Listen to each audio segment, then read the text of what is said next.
Bonjour, aujourd'hui je vais vous montrer comment utiliser le logiciel Active Inspire. Celui-ci vous permettra de réaliser des questionnaires soumis à des participants grâce à des boîtiers de vote. Dans un deuxième temps, je vous montrerai comment utiliser la feuille Excel de DigiDelphi qui vous permettra de mettre en forme les résultats obtenus à partir d'Active Inspire. Donc je vais vous guider pas à pas. La première étape est d'ouvrir le logiciel, donc comme je suis en train de le faire. Voilà. Et ensuite, on va pouvoir donc créer les questionnaires, créer le test qu'on soumettra via les boîtiers. Donc la première étape va être de fermer cette première fenêtre qui s'est ouverte en même temps. Ensuite, insérer question. Ensuite, on va pouvoir poser nos questions. Donc on écrit notre question.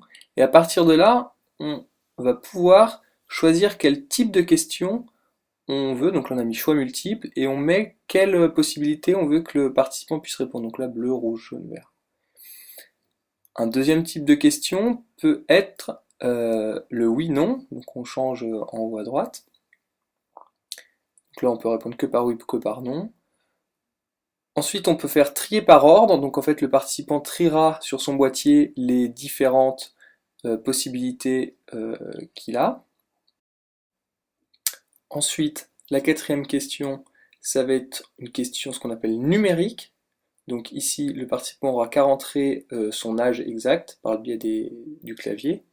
Enfin, on a la possibilité de rentrer une échelle de Likert. Donc voilà pour la création du questionnaire sous Active Inspire. Je vais maintenant vous montrer comment utiliser la feuille Excel fournie par DigiDelphi pour traiter vos données. En récupérant la feuille Excel fournie par le logiciel Active Inspire, nous allons pouvoir exploiter les résultats. On va ouvrir la feuille Excel fournie qu'on vous fournit, donc c'est la feuille exploitation, donc elle s'ouvre.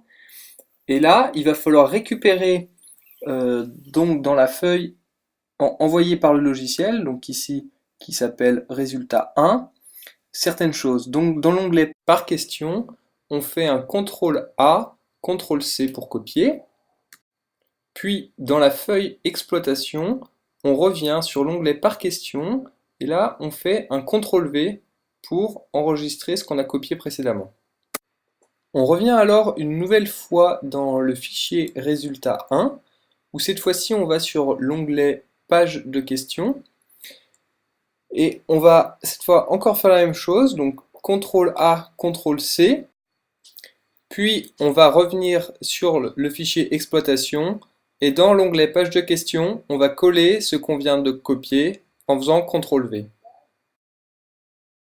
L'étape suivante consiste à utiliser CTRL F pour faire apparaître la fonction recherchée. On recherche dans le classeur en entier.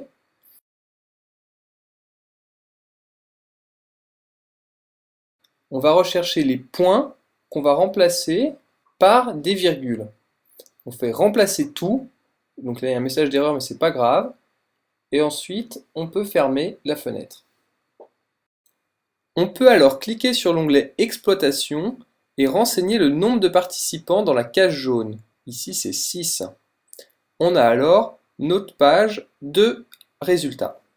Un premier tableau sur la gauche qui représente le temps de réponse moyen par question des participants. Et puis au milieu, on a notre tableau. Les cases grisées en rouge indiquent les graphiques qui nous intéressent pour la question donnée. Donc pour la question 1, c'est le graphique classement qui nous intéresse, donc on peut le copier, le coller, et on regarde qu'est-ce que cela nous donne. Donc là, on a le graphique qui met en forme les résultats de notre première question. Voilà, donc c'est fini pour ce tutoriel. N'hésitez pas à le regarder à nouveau en faisant des pauses pour chaque étape, et j'espère que tout ce qui a été vu ici pourra vous aider à améliorer la présentation des résultats aux questions formulées grâce à Active Inspire.